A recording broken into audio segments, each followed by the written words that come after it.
Chapitre 43. L'évolution de l'humanité. La fin du déplacement de la Terre et l'apparition des conditions idéales de vie qui s'opéraient depuis l'équateur vers les pôles nous révèlent pourquoi l'humanité existe dans une couleur dégressive, passant par 4 nuances. Cette stabilisation de la Terre et du climat nous indique aussi que la création de l'homme ne fut pas entrecoupée d'arrêts, mais qu'elle s'effectua d'un trait, dans un seul mouvement de naissance, parti de l'équateur. Le développement des peuples. Il est également fort intéressant de savoir que le monde humain ne s'est pas développé à partir d'un seul couple et d'un seul pays, mais que son expansion se fit à partir de plusieurs couples originels et de plusieurs pays, pouvant être aussi des îles. En effet, avec les va-et-vient de la Terre, il est désormais à la portée de tous de voir que le climat tempéré, indispensable à l'existence humaine, a fini par s'étendre tout autour du globe. C'est pourquoi les hommes vinrent partout où les conditions de vie permettaient leur création. Il faut alors cesser de croire que le monde, dans lequel les hommes sont aujourd'hui aussi nombreux que le sable de la mer, eut un seul pays et un seul couple pour commencement. Surtout que la consanguinité s'y oppose formellement. Les mouvements de notre planète nous permettent aussi de constater que les premiers hommes noirs, créés çà et là dans toutes les régions équatoriales du globe, ne se sont pas déplacés sur d'autres continents et délavés en chemin sous la pluie, pour devenir bruns, puis jaunes, puis blancs, comme le soutiennent les éminents préhistoriens et autres scientifiques. Non, le serpent démontre qu'il ne peut en être ainsi. C'est pourquoi les hommes noirs engendrent toujours des enfants noirs, les bruns des enfants bruns, les jaunes des enfants jaunes, les blancs des enfants blancs. Et cela durera toujours, parce que l'humanité est le temple de Dieu, qui a besoin de ces 4 colonnes colorées pour demeurer. Pour vous en convaincre, sachez voir que le déplacement du climat favorable à la création de l'homme formait une ligne limitrophe autour du globe, et que le développement de cette ligne laissait derrière elle des hommes et des femmes qui se multipliaient selon leur couleur. Ainsi, ils habitèrent progressivement tous les pays qui les marquaient de leur empreinte et de leur accent. Les uns restaient sur place, tandis que d'autres s'en allaient s'établir un peu plus loin. Et c'est ainsi qu'ils crurent et remplirent la terre, comme Dieu le leur avait demandé. Les pays qui enfantèrent des hommes d'une couleur n'offraient pas les conditions d'existence pour des hommes d'une couleur différente. Et cela vaut encore aujourd'hui et demeurera toujours. Par conséquent, ceux qui ne sont pas originaires des pays où naquirent leurs premiers ancêtres ne doivent pas habiter ces lieux, sinon ils seront des intrus qui causeront forcément le malheur. Il ne faut cependant pas confondre l'occupation naturelle des pays voisins et vierges par les peuples des premiers jours de l'humanité, avec l'effroyable colonisation commise par les conquérants qui dérobèrent des pays entiers à leurs habitants. Quand on a du respect pour les hommes, on ne s'en va pas les exterminer pour s'emparer de leur pays. Beaucoup le firent cependant, en bafouant les commandements de Dieu. Ne soyez donc pas étonnés du châtiment promis à ceux qui agirent avec un tel mépris des êtres humains. Dieu tient ses promesses. Et en ce jour du dernier jugement, chacun en prendra acte, je vous le dis.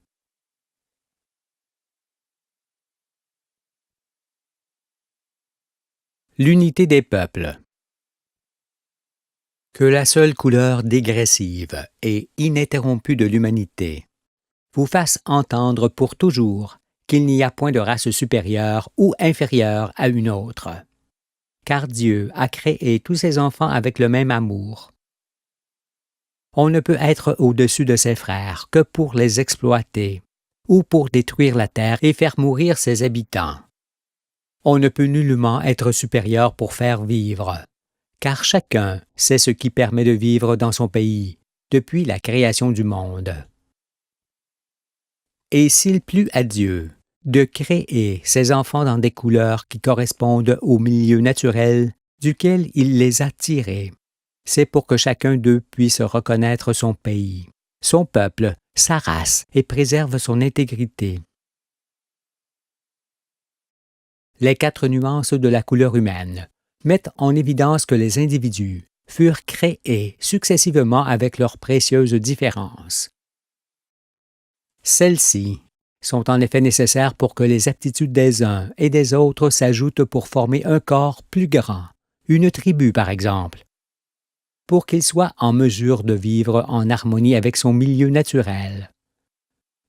Aussi, puisqu'on ne peut exister ni vivre seul, il est indispensable de maintenir l'intégrité et la spécificité de chaque individu, pour que tous conservent leurs différences et sauvegardent leur race.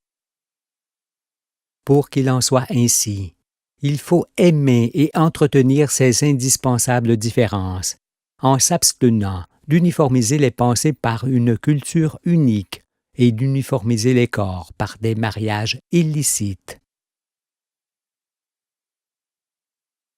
Comme tout ce qui existe, les couleurs des hommes ont une raison d'être. Cette raison est en premier que chacun sache qui il est et se préserve de ce qui peut nuire à sa personne, à son âme, ainsi qu'à sa famille, à sa tribu ou à son peuple. Il est manifeste que si les hommes continuaient à mélanger leur sang par des mariages entre hommes et femmes de couleurs différentes, il ne faudrait pas longtemps pour que l'humanité devienne uniforme et disparaisse de la terre. Car il n'y a aucun pays pour faire vivre durablement des hommes rendus similaires. Il n'y a point sur terre de région issue de mélange de continents et de climats pour recevoir le fruit de cet amour. Si l'on pouvait fondre ensemble tous les climats et tous les pays de la terre, et faire en sorte que les mêmes minéraux, les mêmes végétaux et les mêmes animaux se trouvent sur tous les continents et les îles, auxquels on donnerait un relief identique, un ensoleillement comparable, des saisons semblables et des pluies égales. Alors les hommes pourraient mélanger leur sang.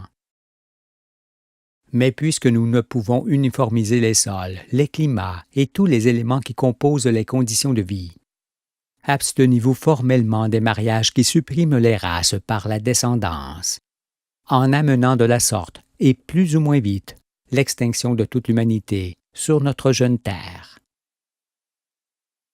Croyez que l'annulation des différences humaines équivaut à l'annulation progressive de l'humanité, parce qu'aucun être humain ne peut être la juste réponse de tous les pays et peuples de la terre. Gardez-vous alors d'un langage unique, d'une morphologie unique, d'une couleur unique et d'un mode de vie unique. Car en devenant uniforme et sensible seulement aux mêmes choses, vous descendriez dans le néant sans jamais pouvoir remonter. Ne bravez donc plus la volonté du Créateur qui a fait les hommes différents pour que chacun puisse protéger son peuple et ses qualités. Les enfants issus de mariages contre nature sont forcément sans peuple et sans possibilité de savoir où se trouve leur pays et leurs racines. Désorientés, étrangers à tout et éloignés de l'esprit de leur peuple, ils ne peuvent plus déterminer ce que doivent être leurs pensées, leur moralité et leur comportement. En dépit de cela, ils ne sont point rejetés, ni par le Père ni par le Fils, parce qu'ils sont victimes des ténèbres et de l'inconscience de leurs parents. Néanmoins, le métissage doit cesser sur cette planète, car chaque race est fort précieuse pour l'humanité et doit demeurer telle que Dieu l'a créée. Bien que notre Terre soit en bas de la grande spirale où elle commence son long chemin de vie, nous voyons cependant la confusion générale régner dans les peuples où les hommes d'origines diverses sont réunis. Des tensions se créent entre eux, car le pays où ils se trouvent ne peut correspondre à chacun d'eux. et parce que beaucoup ne sont pas à leur place, tous se heurtent et finissent par se haïr. Pour que cela cesse et que revienne le respect de l'intégrité des êtres humains, chaque homme habitera seulement le pays de ses origines.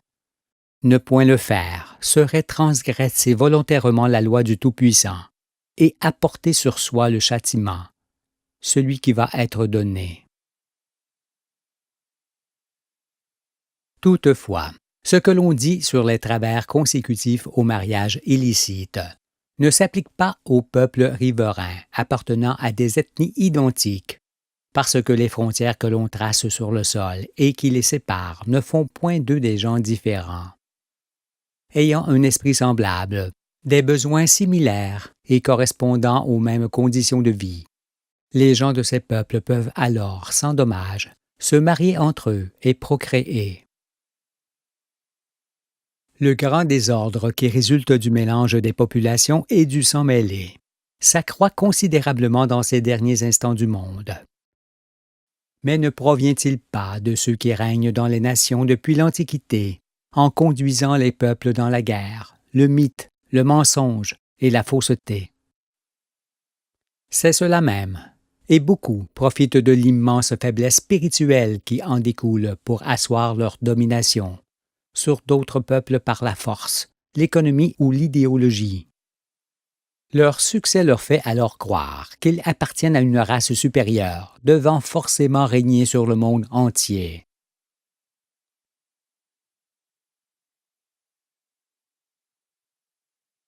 La transformation des nations.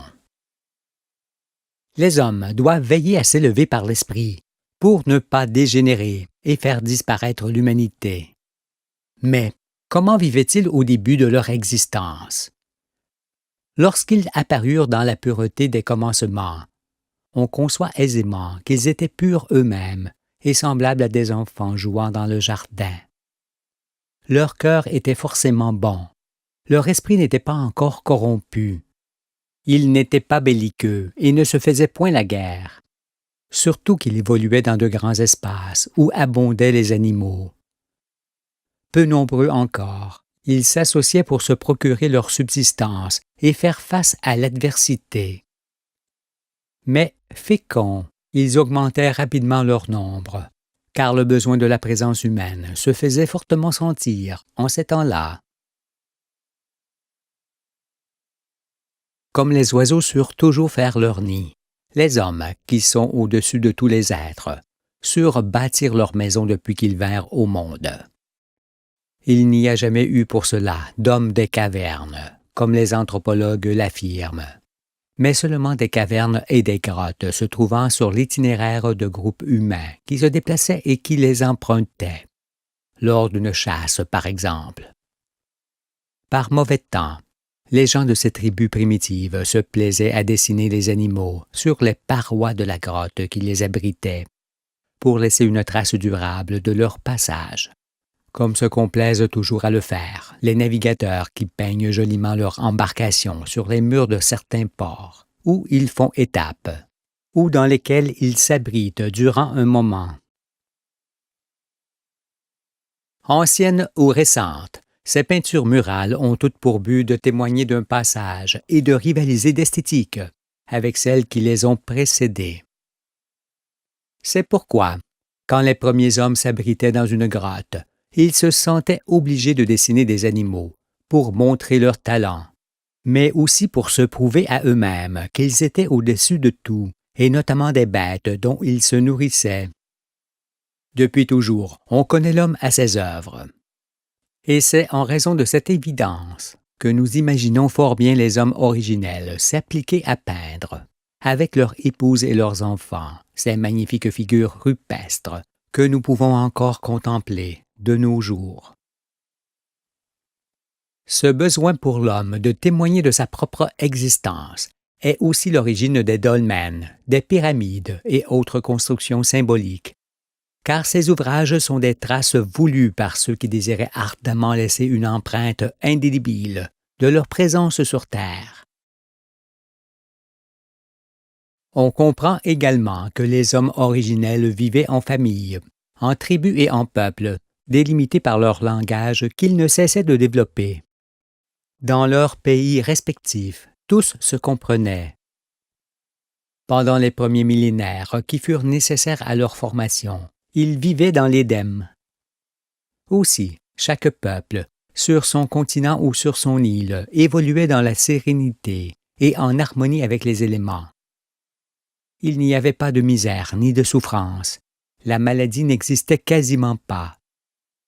La servitude était inconnue, car Caïn ne s'était pas encore levé et Abel dormait tranquillement. Toute la terre était magnifique et couverte de verdure et d'animaux que Dieu avait créés. Il n'y avait encore que peu d'hommes, et tous vivaient dans l'abondance et la pureté des sources originelles. Ils ne prenaient que ce qui leur suffisait. Les rires dominaient sur les larmes. En ces débuts enchanteurs de l'humanité, les hommes et les femmes trouvaient naturellement leur place et leur rôle au sein de leur famille et de leur tribu. Sachant que leurs mains ne pouvaient tisser les mêmes fils, l'homme ne cherchait pas à rivaliser de féminité avec la femme, et la femme ne voulait point remplacer l'homme, ni rivaliser avec lui.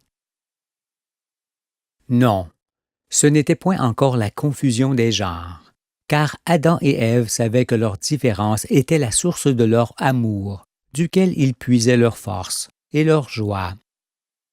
Ils tiraient ainsi grand plaisir de leur mariage et de la beauté du monde. Tout ce qu'ils faisaient allait de soi. Se corrigeant en fonction de leur expérience, ils progressaient rapidement dans le savoir-faire. Il en fut ainsi durant les premiers millénaires. Puis Caïn se leva et, après avoir tué Abel, il bâtit la ville avec ses fils. Ce fut alors le commencement du malheur qui conduisit le monde à sa ruine. Il faut savoir qu'une nation ne s'entend faite qu'avec le pays et le peuple auquel ce pays donne naissance. Autrefois, la nation n'était nullement composée de vastes groupes humains et étrangers qui résidaient dans une même région. Non, elle n'était pas encore une communauté humaine composée d'hommes venus de tous les pays, comme le sont les nations de cette fin de siècle.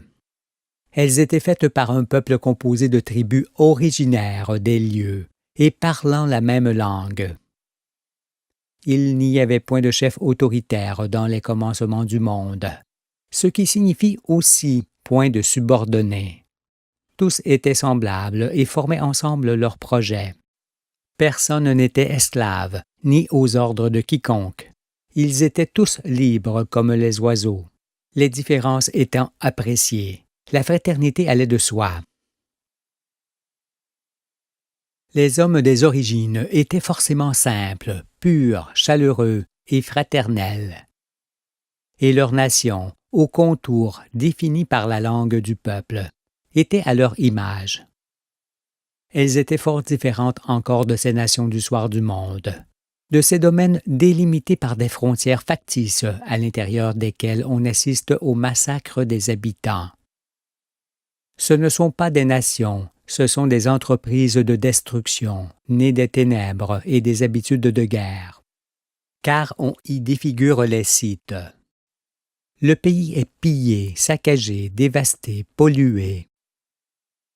On fait également souffrir les bêtes de leur naissance à leur mort. Et on trompe, on exploite, on somme, on frappe et on emprisonne même des jeunes gens, quand on ne torture ou tue les habitants. C'est l'abjection dans ses plus grandes dimensions et d'horribles chemins de souffrance pour les plus faibles, mais les honneurs pour ceux qui les gouvernent. La puissance des ténèbres est effrayante, car, en 6000 ans seulement, les harmonieuses tribus de l'Éden en sont arrivées à l'horreur des grandes nations d'aujourd'hui. Cela fut ainsi, parce qu'après avoir rejeté Dieu et sa loi, les hommes se mirent à la recherche d'un modèle de société auquel se référer.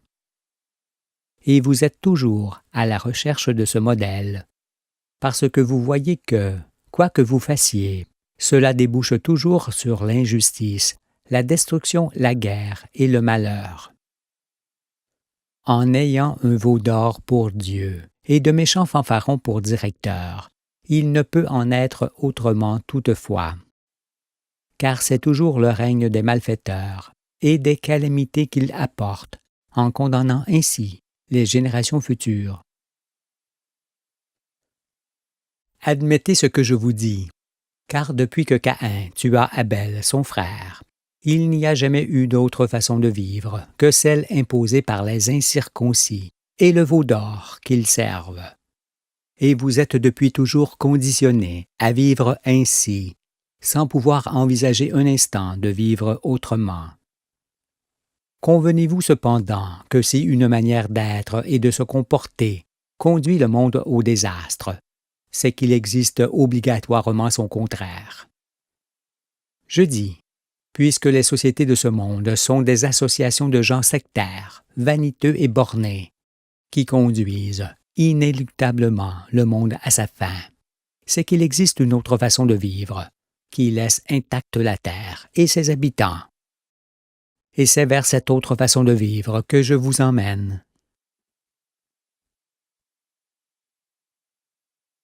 Les ténèbres sont aussi source d'angoisse, de crainte, d'inquiétude, car depuis toujours, les hommes eurent peur de ceux qui se plaçaient à leur tête par la force, ou qu'ils désignaient eux-mêmes pour régner sur eux. Ils voyaient en effet que les voies dans lesquelles ils les conduisaient aboutissaient toujours à l'injustice, à la misère et à la guerre. C'est pour cela qu'à la suite des Premières Nations, il n'y eut que guerre sur guerre, et tant de préparation de nouvelles guerres, jusqu'à ce jour où des bruits semblables de guerre s'entendent toujours. Et ce sont ces innombrables guerres de conquête, de religion et de suprématie qui sont à l'origine des villes fortifiées et du développement des armes. L'origine de la grande ville et des nations armées, c'est la peur sous toutes ses formes. Et seule la connaissance fera disparaître à jamais cette peur qui a pris plusieurs visages dans les siècles, mais qui n'en reste pas moins la cause de l'entassement croissant des hommes dans les villes où ils dégénèrent rapidement. Cette dégénérescence est indéniable dans toutes les nations, parce que dans ces derniers instants du monde, partout où l'on porte les yeux, on voit Sodome et Gomorrhe. La perversion est en effet extrême, aussi bien chez l'homme que chez la femme, et touche la plupart des enfants. Ce malheur ne pouvait être évité toutefois, car abandonner Dieu et sa loi pour servir aveuglément des boucs et leurs lois, c'est évoluer dans le mauvais sens et perdre forcément toute moralité. On devient alors comme des bêtes. Puisque toutes les sociétés sont bâties à l'image des Romains, on sait alors qu'avec leurs préceptes de tradition et leurs lois, elles ne peuvent plus s'opposer à la croissance monstrueuse des villes. Elles ne peuvent au contraire que l'encourager.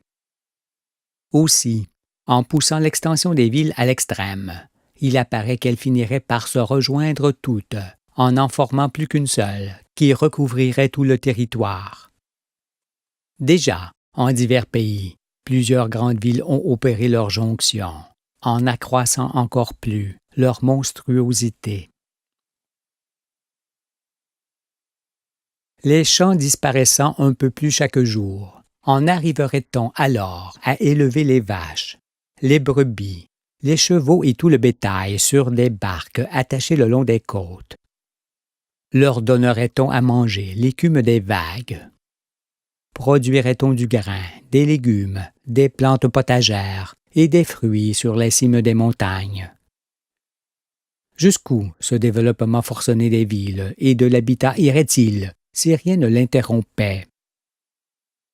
L'urbanisme poussé à l'extrême, ainsi que l'intense mécanisation et le profit, pourraient-ils l'empêcher? Pour vos dirigeants, la ville qui se développe comme une tumeur n'est pas une monstruosité.